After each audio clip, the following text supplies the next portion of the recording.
नमस्कार मंडळी. तर सर्वप्रथम सर्वांना रामकृष्ण हरी.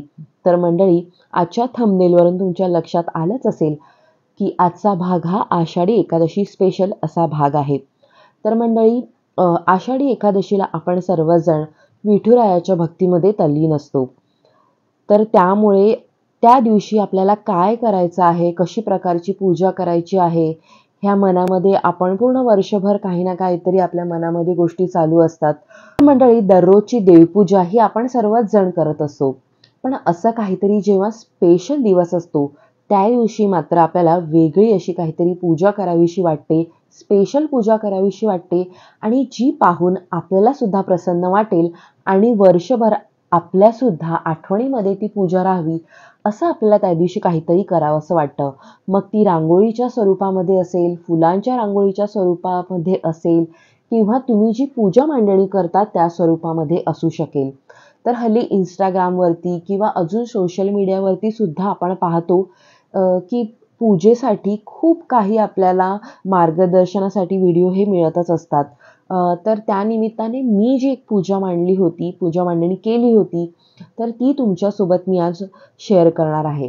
तर कोणतीही जेव्हा विशेष पूजा ही आपण घरामध्ये करत असतो, तेव्हा आपण सेपरेट पूजा मांडणी जर करून घेणार असू, तर सर्वप्रथम आपल्याला एक महत्त्वाची गोष्ट करून घ्यायची असते, ती म्हणजे आपल्या देवघरातली पूजा.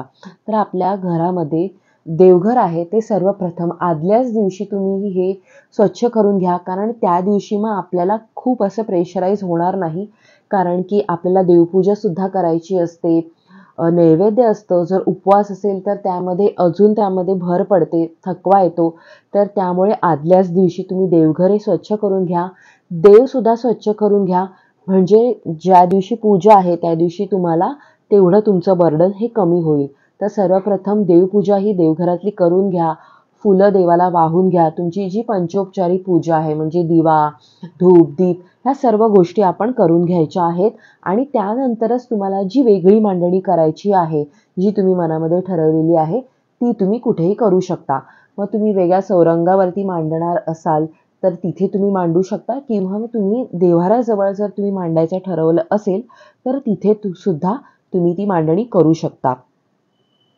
तर अर्थातच मी कशी मांडणी केली होती ते तुमच्यासोबत मी शेअर करत आहे. तर माझ्याकडे वेगळी अशी पांडुरंगाची आणि रुक्मिणीची ही मूर्ती आहे, जी मी पंढरपूरवरून मला ताईने आणून दिली होती. तर त्याच्यामुळे ही छोटीशी जी मूर्ती आहे, ती मी कार्तिकी एकादशी आणि आषाढी एकादशीच्या दिवशीच काढते आणि तिची पूजाही करत असते. पण तुमच्याकडे पण अशी मूर्ती असायलाच हवी असा काही अट्टाहास नाही. हां, पण तुम्हाला जर अशी मूर्ती खरेदी करायची असेल, तर आषाढी किंवा कार्तिकी एकादशी ह्या एकादशीच्या निमित्ताने तुम्ही अशा मूर्तीची खरेदीही करू शकता. आणि खूप मोठी मूर्ती घेण्याची सुद्धा गरज नाही. कारण की अशा छोटी जी मूर्ती असते ती आपल्या देवघरामध्ये सुद्धा तुम्ही स्थापित करून कायमस्वरूपी सुद्धा तिची पूजा करू शकता. आणि जर मूर्ती घ्यायची नसेल तर काहीही हरकत नाही. या दिवशी तुम्ही पूजा कशाची करू शकता? तर तुमच्या घरामध्ये जो बाळकृष्ण असेल त्याची सुद्धा तुम्ही या दिवशी पूजा करू शकता आणि त्याला सुद्धा तुम्ही अशाच प्रकारे सजवून त्याची मांडणीही करून छान अशी पूजाही करू शकता. तर पूजा मांडणी सेम तुम्ही अशीच मांडणी करा जशी मी तुम्हाला दाखवत आहे. जर तुम्हाला आयडिया हवी असेल तर. आणि फक्त माझी जी विठ्ठल रुक्मिणीची मूर्ती मी मध्ये ठेवलेली आहे, त्याऐवजी तुम्ही बाळकृष्णाची मूर्तीसुद्धा ठेवू शकता. त्याला तुम्ही वस्त्रसुद्धा परिधान हे करू शकता. तर चला, आता आपण जाणून घेऊयात की ह्याच्यासाठी आपल्याला काय काय साहित्य लागणार आहे. तर तुम्ही ऑलरेडी जे व्हिडिओमध्ये पाहत आहात, तर इथे मी एक उरली घेतलेली आहे. ज्यामध्ये आपण 10 पणत्या किंवा दिवे हे ठेवू शकतो. तर मी इथे मुद्दामून सध्या तरी पणत्या किंवा दिवे हे घेतलेले नाहीये. कारण मी पहिले तुळशी वाहून घेणार आहे. तर ही जी आपली उरली असते त्याच्यामध्ये तुम्ही कोणतंही टोप किंवा भांडं असं पहिले चेक करून घ्या, जे त्याच्यामध्ये व्यवस्थित राहील आणि तुम्ही ते म्हणजे बुडेल अशा प्रकारे घ्या. म्हणजे त्याच्यावरती तुमचं ताम्हण हे राहू शकेल. आणि खूप जास्त उंचीचं आपल्याला घ्यायचं नाहीये.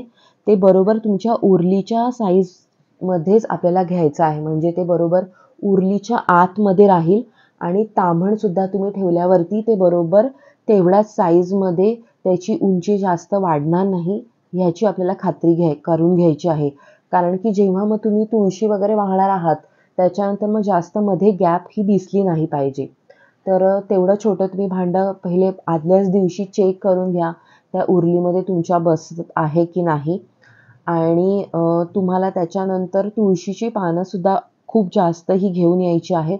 जर तुम्हाला तुळशीची पानं नाही मिळाली तर तुम्ही जिथे बुके मिळतात त्यांच्याकडे सुद्धा बघा, वेगवेगळ्या प्रकारचे ग्रीन कलरचे वेगवेगळे अशी पानं वगैरे मिळतात. तर ती सुद्धा आणून तुम्ही डेकोरेटही करू शकता. पण अर्थातच एकादशी आहे आणि म्हणजे आपल्याला जर सहस्त्रनाम तुम्ही घेऊन जर एक एक पान वाहणार असाल तर तेवढी सेवासुद्धा होते. तर तुळशीची पानं मिळाली तर जास्त उत्तम ठरेल. आणि हे तुम्ही 1 किंवा 2 दिवस आधी आणून ठेवा. कारण की त्या दिवशी खूप ही तुळशीच्या पानांना मागणी असते आणि मिळायलासुद्धा म्हणजे खूप अडचण येते. त्याच्यामुळे 1 दिवस आधी जाऊन तुम्ही लवकर ही तुळशीची पानं तुम्ही आणून ठेवा आणि तुम्ही आदल्याच दिवशीच ती मोडून सुद्धा पानं ठेवू शकता. आणि जो आपला वर्तमानपत्र असतं त्याच्यामध्ये तुम्ही ती फोल्ड करून पिशवीमध्ये जर ठेवली तर ती काळी पडत नाही. ती जशी आहे तशीच फ्रेश राहतात. तर ही तुम्ही एक काळजी घेऊ शकता. काळी न पडण्यासाठी ही छोटीशी तुम्हाला मी टिप देते. तर तसं तुम्ही करू शकता. आणि बघा, एक नाव घेऊन तुम्हाला शक्य नसेल तर तुम्ही मोबाईलवरती वगैरे विष्णू सहस्त्रनाम हे लावून ठेवा आणि तशी मग तुम्ही ही पानं हळूहळू सोडू शकता. तर आता मी तुम्हाला हे व्हिडिओ दाखवण्यासाठी करत आहे, त्याच्यामुळे मी एक पान वाहत नव्हते. मी इथे भरपूर म्हणजे मुठीमध्ये जेवढी माझ्या पानं येतील तसं ठेवून ही त्या पाण्यामध्ये मी सोडत होते. तर बघा, पानाचे जे देठ आहेत ना ते तुम्ही जास्त ठेवा मोठे. अ, अगदी एक हलकी पानं तोडू नका. जर तुम्हाला मी सांगते माझ्या एक्सपिरियन्सवरून, जर तुम्ही देठ ठेवले ना तर ती पानं इतकी छान दुसऱ्या दिवशीपर्यंत फ्रेश राहतात. कारण त्या पानांच्या ज्या मुळांना, देठांना पाणी मिळत राहतं, त्याच्यामुळे ते खूप छान असे हिरवीगार टवटवीत ही दुसऱ्या दिवशीपर्यंत दिसतात. तर ते देठ तुम्ही बुडतील असं जर अशा प्रकारे जर त्याची छान अशी मांडणी केली ना तर खरंच खूप सुंदर दिसतं. तर अशा प्रकारे तुम्ही खरंच करून बघा. तुमची पानं ही अजिबात सुकणार नाहीत. दुसऱ्या दिवशीसुद्धा तितकीच छान आणि टवटवीत दिसतील. कारण सत्यनारायणाची जी आपली पूजा असते ना, त्याच्यामध्ये कसं असतं, आपण कोरडी पानंच वाहतो. अर्थातच आपण तिथे पाण्याचा लवलेश नसतो, कारण आपण तांदळामध्ये वगैरे आपल्या बाळकृष्णाची ही मूर्ती ठेवत असतो. तर त्याच्यामुळे आपली जी पानं असतात ती सुकलेली दिसतात. पण इथे आपण तसं करत नाही आहोत. इथे आपण अर्थातच मूर्तीला आपण पाण्यामध्ये बुडवायचं नाहीये.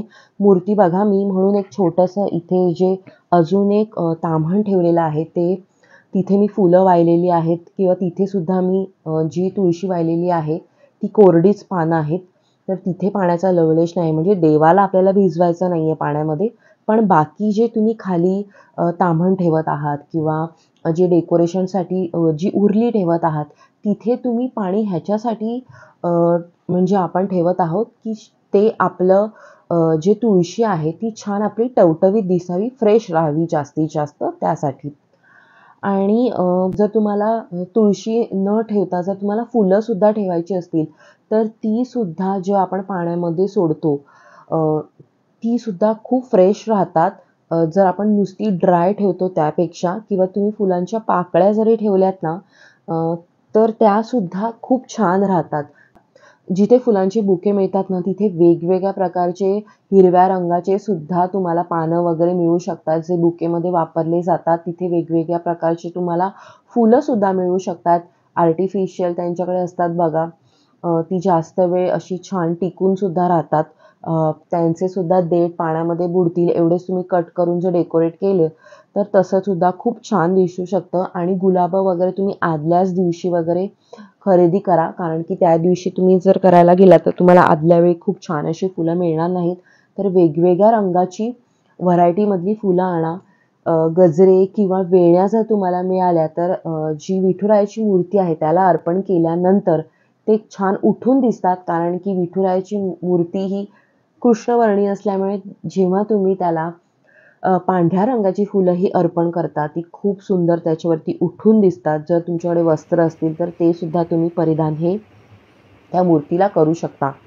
तर करून बघा. आणि इथे मी मुद्दामून दिवे लावले नव्हते, त्याचं कारण सांगते. कारण की मी हे देव्हाऱ्याजवळ मांडणी केली होती, तर सुरक्षेच्या दृष्टीने, सेफ्टीच्या दृष्टीने मी इथे दिवे लावले नव्हते, पणत्या लावले नव्हते. पण तुम्हाला जर इच्छा असेल तर तुम्ही तसे लावू शकता. पण मी बाजूला म्हणजे बाजूला जी जागा होती देवघराच्या, तिथे मी पणत्या वगैरे लावून घेतले होते.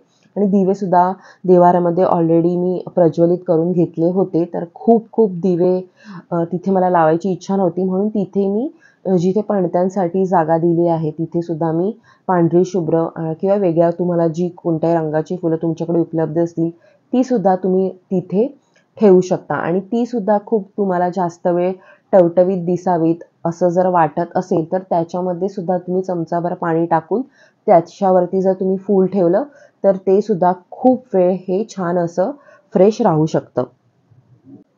तर तुम्हाला इतर सजावटीसाठी सुद्धा काही आयडिया मिळावी म्हणून मी मागच्या वर्षी काही ज्या पूजा केलेल्याचे जे फोटोज होते ते सुद्धा अटॅच केलेले आहेत. आणि त्याशिवाय रांगोळीचे सुद्धा फोटो अटॅच हे केलेले आहेत, जेणेकरून तुम्हाला खूप सारे ऑप्शन्स हे अवेलेबल राहतील रांगोळीसाठी आणि डेकोरेशनसाठी सुद्धा. तर आजचा व्हिडिओ कसा वाटला हे कमेंट्समध्ये मला नक्की कळवा. आवडला असेल तर लाईक करा, शेअर करा. पुढल्या भागात भेटूया एका नवीन विषयासह. तोपर्यंत लो बसावा. धन्यवाद. रामकृष्ण हरी.